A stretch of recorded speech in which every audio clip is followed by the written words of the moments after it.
Muy bien amigos, retomamos nuestro resumen internacional hablando del funeral del Papa Francisco. Al funeral del pontífice argentino asistieron alrededor de 400.000 personas y delegaciones de 148 países, antes de ser sepultado en la Basílica Santa María Maggiore a pedido del Papa, siendo la primera vez desde 1903 que el entierro no se lleva a cabo en el Vaticano. Además, hubo un impresionante operativo de seguridad, ya que se hicieron presentes medio centenar de jefes de Estado, entre los que se destacó Donald Trump, vestido de azul a pesar de que se pedía luto, y al que se lo vio incómodo cuando en la misa el cardenal Giovanni Battista Re aseguró que los muros no eran la solución a las crisis migratorias. También se destacó la presencia del exmandatario estadounidense Joe Biden, de la presidenta de la Comisión Europea Ursula von der Leyen, del mandatario ucraniano Volodymyr Zelensky, que fue recibido con aplausos, de una decena de reyes, del fundador de Wikileaks, Julian Assange, que recordó que el Papa le había llegado a ofrecer asilo cuando era perseguido por Estados Unidos, o del presidente brasileño Luis Inácio Lula da Silva, que le pidió a Dios que el siguiente Papa fuera como Francisco. Y la presencia de tantos líderes sirvió a su vez para que se llevaran a cabo numerosas reuniones bilaterales, siendo por supuesto Donald Trump el más buscado. Asimismo, Battista Re aprovechó la ceremonia para recordar los innumerables gestos del Papa Francisco con los refugiados y los desplazados, como el hecho de que su primer viaje haya sido a Lampedusa, donde mueren ahogados cientos de migrantes en su intento de llegar a Europa, o la misa que celebró en la frontera entre México y Estados Unidos, al tiempo que también destacó su trabajo sin descanso en favor de los más necesitados. Líderes de todas las latitudes reunidos para el funeral del Papa y colocados según un estricto protocolo. En lugar de honor, los anfitriones de Italia, que acoge al Vaticano, el presidente de la República, Sergio Mattarella, y la del Gobierno, Giorgia Meloni. También el presidente argentino, por ser la patria de Francisco, y no sin polémica. Milei ha recibido críticas por llegar tarde a la Basílica de San Pedro y no mostrar sus respetos a los restos del pontífice. Prioridad también para las casas reales católicas, como la española o la de Mónaco, y otros soberanos reinantes. A partir de ahí, el protocolo ordena a los principales dirigentes mundiales según el nombre de su país en francés. Entre una mayoría de riguroso luto negro, Trump, en azul oscuro, ha sido la nota discordante. Antes del funeral, el presidente de Estados Unidos y el de Ucrania se reunieron 15 minutos en privado. El duelo no detiene la política ni las tensiones mundiales. A Donald Trump y su esposa Melania les ha tocado entre dos firmes críticos de la invasión rusa, el presidente de Estonia y el de Finlandia. ¿Por qué la guerra? Cerca también el francés Emmanuel Macron, con el que ha habido apretón de manos en el momento en que la misa manda darse la paz. Santa María, Mater Dei. Algunas filas por detrás, la presidenta de la Comisión Europea. Ursula von der Leyen confirma que también se ha visto con Donald Trump. Por parte de Rusia, solo la ministra de Cultura. Entre los no mandatarios, a título personal, destaca la presencia del expresidente de Estados Unidos, Joe Biden. Y por otros motivos, el fundador de Wikileaks, Julian Assange. Su familia agradece que el Papa le ofreciera apoyo e incluso asilo en el Vaticano mientras estuvo cautivo. Por otra parte, el pasado lunes, España, Portugal y el sur de Francia se vieron afectados durante horas por un corte total de electricidad, lo que provocó caos al colapsar las comunicaciones y el sistema de transporte, sin que la gente supiera lo que estaba ocurriendo. Las compañías eléctricas españolas descartaron que se tratara de un ciberataque y se habló de un fenómeno atmosférico inusual como el causante del incidente. Pero el gobierno de Pedro Sánchez dijo que no descartaba ninguna hipótesis y que estaban llevando a cabo una investigación independiente, al tiempo que se reunió con las compañías privadas para pedirles su colaboración, en un intento de detectar responsabilidades y asegurarse de que no volviera a pasar. No obstante, la oposición cuestionó que el gobierno no tuviera ni idea de lo que había pasado, destacando que podría volver a ocurrir en cualquier momento. Condenaron la falta de información y el silencio del gobierno durante el apagón, e incluso el partido de extrema derecha, Vox, pidió la dimisión de Sánchez.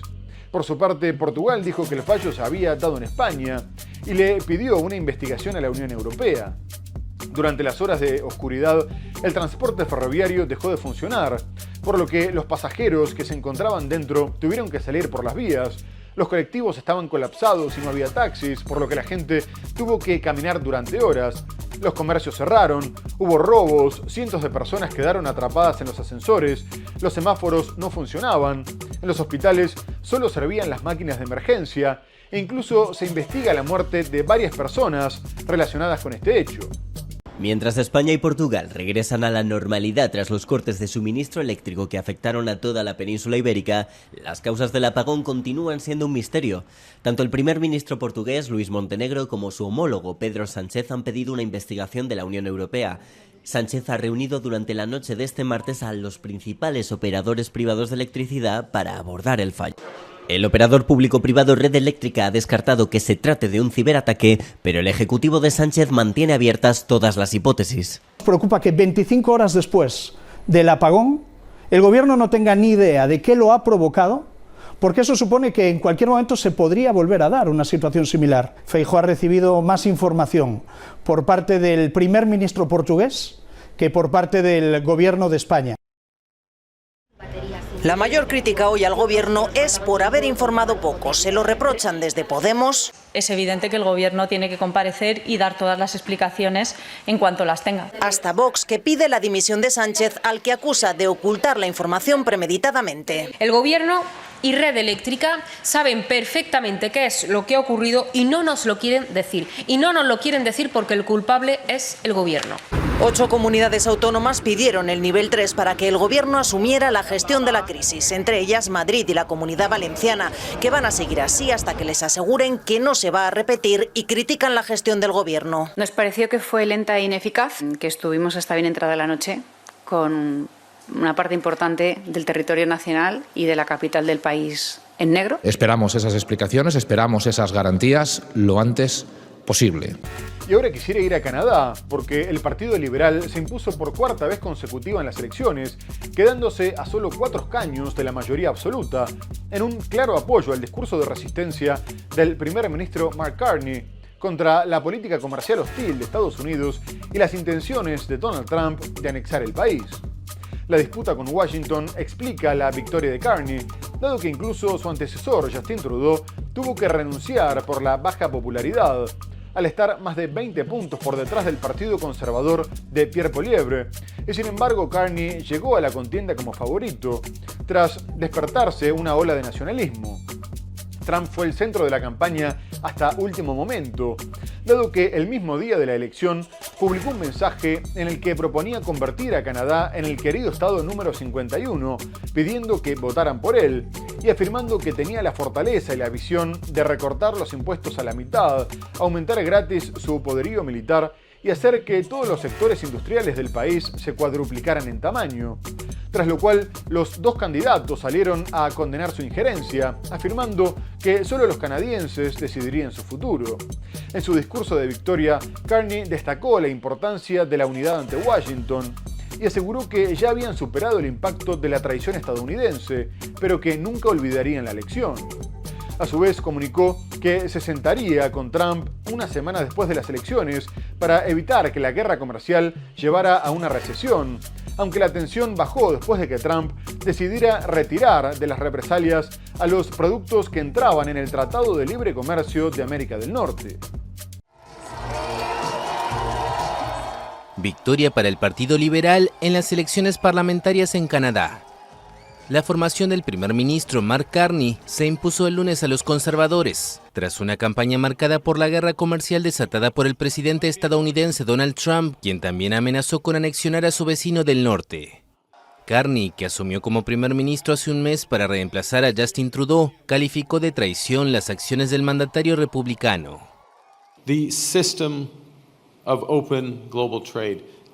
El sistema de libre comercio global anclado en Estados Unidos, un sistema del que Canadá se ha apoyado desde la Segunda Guerra Mundial, un sistema que, si bien no es perfecto, ha contribuido a la prosperidad de nuestro país durante décadas, ha terminado. Es una tragedia, pero también nuestra nueva realidad. Hemos superado el impacto de la traición estadounidense, pero nunca debemos olvidar las lecciones.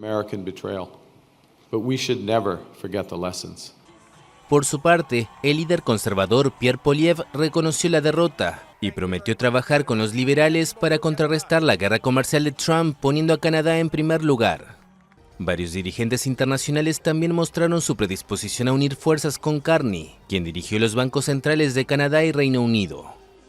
El primer ministro británico, Keir Starmer, afirmó estar deseoso de fortalecer las relaciones entre ambos países, a su juicio los aliados, socios y amigos más cercanos. La jefa de la Comisión Europea, Ursula von der Leyen, también dijo querer trabajar con Ottawa para promover el multilateralismo y defender el comercio libre y justo. Y más allá de algunas declaraciones de Donald Trump en un intento de desescalar la guerra comercial con China, por lo menos en cuanto a la retórica se refiere, el buró político del Partido Comunista se reunió para abordar cuestiones económicas y comunicó que el país se estaba preparando para escenarios extremos. Destacó la importancia de reimpulsar el consumo interno y llamó a la comunidad internacional a oponerse en conjunto al intento de intimidación de la Casa Blanca. Además, el Ministerio de Exteriores reaccionó a la decisión del gobierno norteamericano de aprobar la minería en aguas profundas, tanto nacionales como internacionales, denunciando que violaba el derecho internacional y perjudicaba los intereses del resto del planeta. A su vez, el secretario del Tesoro de Estados Unidos, Scott Bessent, criticó el modelo económico chino, afirmando que usaba las exportaciones para salir de sus problemas económicos, lo que consideró que era insostenible y que perjudicaba a todo el mundo, mientras que Trump condenó que Pekín decidiera rechazar la entrega de aviones Boeing y agregó que era un pequeño ejemplo de lo que China le había hecho a Estados Unidos durante años y que la empresa tendría que demandar a sus aerolíneas por impago. Previamente, el presidente norteamericano había adelantado que los aranceles a China no estarían ni cerca del 145% actual, porque era demasiado alto, y aseguró que podrían alcanzar un acuerdo justo, mientras que Bessent dijo que la situación actual era insostenible y que era una oportunidad increíble para equilibrar la balanza comercial, aunque descartó que Trump fuera a ordenar que se rebajaran los aranceles a China de forma unilateral. El Buró Político del Partido Comunista de China, un restringido círculo de los principales líderes que dirige el presidente Xi Jinping, instó el viernes a la comunidad internacional a oponerse a lo que llamaron una intimidación unilateral y destacaron la importancia de reimpulsar el consumo interno, en un momento en que las tensiones comerciales con Estados Unidos amenazan las exportaciones chinas. En una reunión dedicada a la economía, abordaron indirectamente la ofensiva comercial lanzada por el presidente estadounidense Donald Trump, que ha desencadenado una feroz guerra comercial con Pekín, y dijeron que China tiene que trabajar con la comunidad internacional para defenderse activamente de lo que llamaron multilateralismo y oponerse a las prácticas de intimidación unilateral. El gobierno chino reaccionó también a la decisión de Trump de aprobar la minería en aguas profundas, tanto nacionales como internacionales. Esta decisión supone un desafío a la Autoridad Internacional de los Fondos Marinos, un organismo afiliado a las Naciones Unidas que tiene jurisdicción sobre el lecho marino en alta mar, en virtud de acuerdos que, sin embargo, Washington nunca ratificó. La autorización estadounidense para la exploración y explotación de recursos minerales en su denominada plataforma continental exterior viola el derecho internacional y perjudica los intereses generales de la comunidad internacional. Estas acciones ponen de manifiesto una vez más el enfoque unilateral y la naturaleza hegemónica de Estados Unidos, que ignora el derecho y el orden internacionales en beneficio propio. Estas tensiones podrían tener un serio impacto en el crecimiento chino, que en los últimos años se ha visto impulsado por las exportaciones ante una desaceleración del consumo interno. Y China llevó su postura a los BRICS, que reunió a sus ministros de Exteriores en Brasil. Los miembros se refirieron a la guerra comercial declarada por Donald Trump y coincidieron en su rechazo al resurgimiento del proteccionismo, considerándolo injustificado y advirtiendo que causaba perturbaciones en la cadena de suministro global y aportaba más incertidumbre a la economía mundial. A su vez afirmaron que apoyaban la diplomacia frente a la confrontación y la cooperación frente al unilateralismo, mientras que el canciller brasileño Mauro Vieira aseguró que había un consenso absoluto en la manera de enfrentar las políticas de Estados Unidos, aunque el hecho de que no se publicara un comunicado conjunto reveló algunas diferencias dentro del grupo. El anfitrión dijo que lo harían en la reunión de julio, que será a nivel presidencial, y que hasta entonces podrían pulir diferencias, pero que reconocían los intereses económicos y de seguridad de cada miembro, tanto en el ámbito regional como global, lo que era esencial para alcanzar la paz, el desarrollo y la sostenibilidad.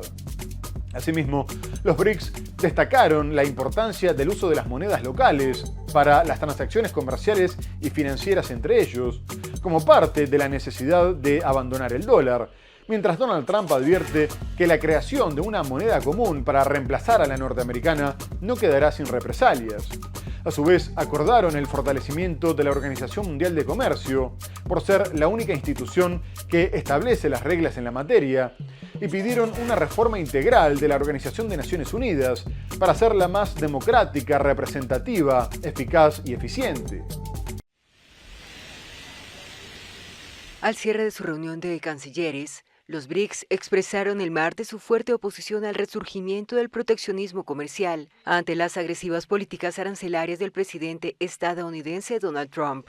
Tras 2 días de reunión en el Palacio Itamaraty, antigua sede de la diplomacia en Río, el grupo de economías emergentes con China como peso pesado hizo una proclama en favor del multilateralismo como contrapeso a las medidas unilaterales que han generado tensiones comerciales a nivel global. En un documento de la presidencia brasileña, los BRICS deploran las medidas proteccionistas unilaterales injustificadas e incompatibles con las normas de la Organización Mundial del Comercio. También urgen a adoptar medidas para defender el comercio y el sistema multilateral de comercio.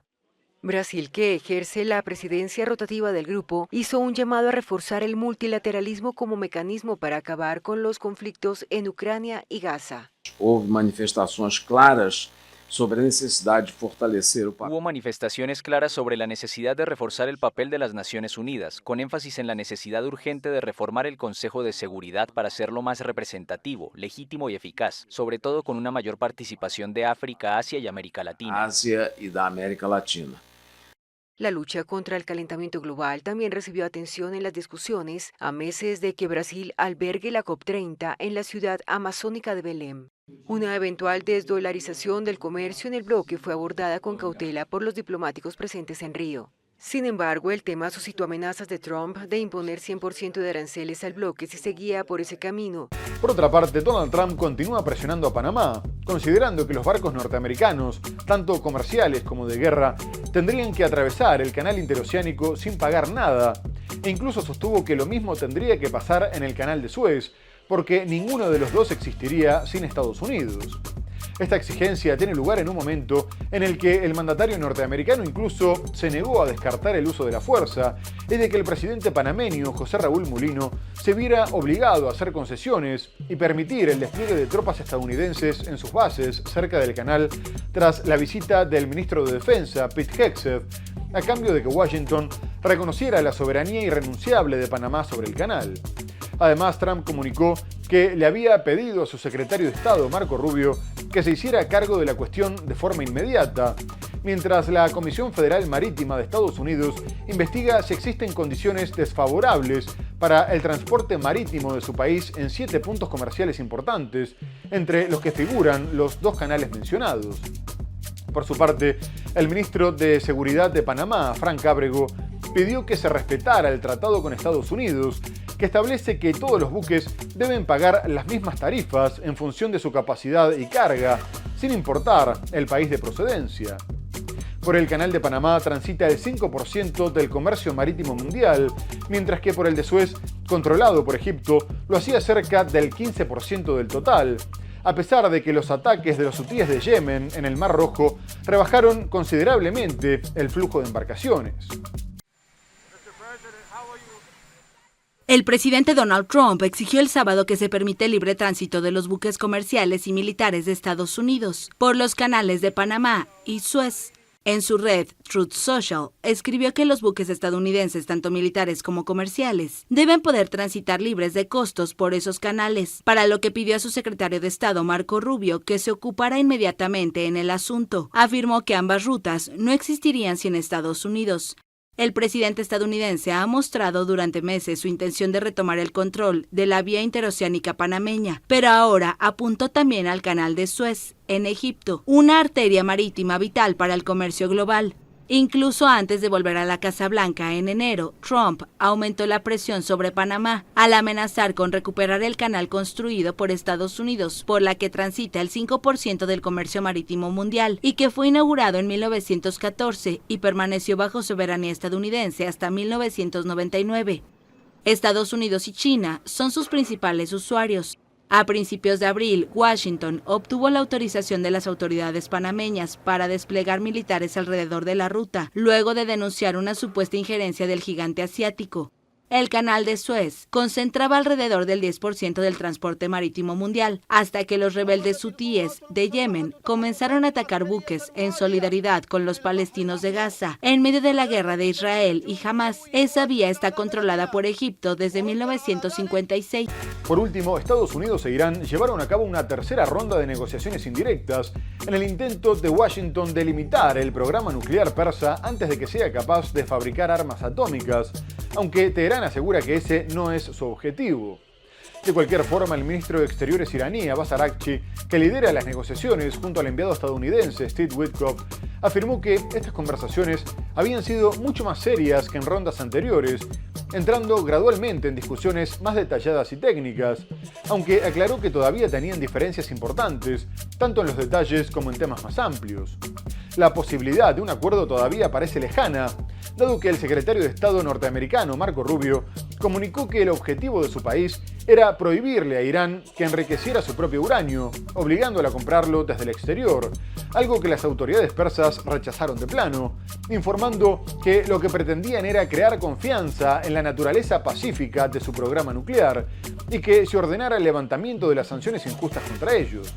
Los expertos norteamericanos advierten que la cantidad de uranio enriquecido al 60% hace que la República Islámica esté a pocas semanas o meses de poder fabricar una bomba atómica, y Donald Trump amenazó con ordenar un bombardeo como nunca se ha visto si no llegaban a un acuerdo, mientras que el primer ministro israelí, Benjamin Netanyahu, considera que será necesario usar la fuerza y atacar directamente las instalaciones nucleares, aunque no se anima a hacerlo sin el involucramiento de Estados Unidos, por lo que las autoridades persas denuncian que está intentando boicotear un eventual acuerdo.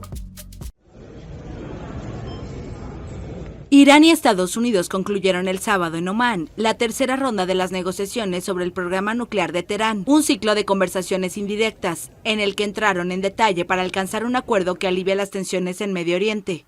El canciller iraní, Abbas Araghchi, lideró la delegación de Irán, y Estados Unidos envió al emisario especial de la Casa Blanca para Oriente Medio, Steve Witkoff, para estas conversaciones que se desarrollaron gracias a la mediación de Omán.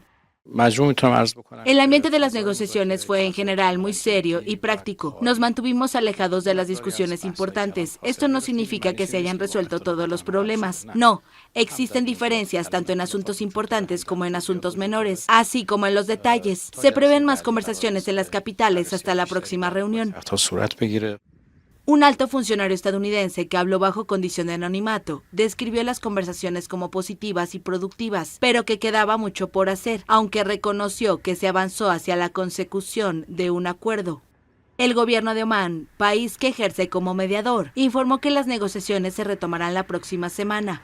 Teherán y Washington, que no tienen relaciones diplomáticas desde hace más de 4 décadas, iniciaron conversaciones desde hace 2 semanas para restringir el desarrollo nuclear de Irán a fines civiles, a cambio de un levantamiento de las sanciones. Estados Unidos se retiró unilateralmente del acuerdo en 2018 e Irán comenzó a desligarse de los compromisos del acuerdo, firmado también por Alemania, China, Francia, Reino Unido y Rusia. Muy bien amigos, se nos ha terminado el programa. Hemos hablado de la guerra en Ucrania y el anuncio de una nueva tregua por parte de Vladimir Putin, del conflicto en Medio Oriente y la presión a Israel para que levante el bloqueo a Gaza. Abordamos otras cuestiones como el funeral del Papa Francisco, las elecciones en Canadá, pero lo tenemos que dejar hasta el próximo programa. Muchas gracias por habernos acompañado y hasta entonces.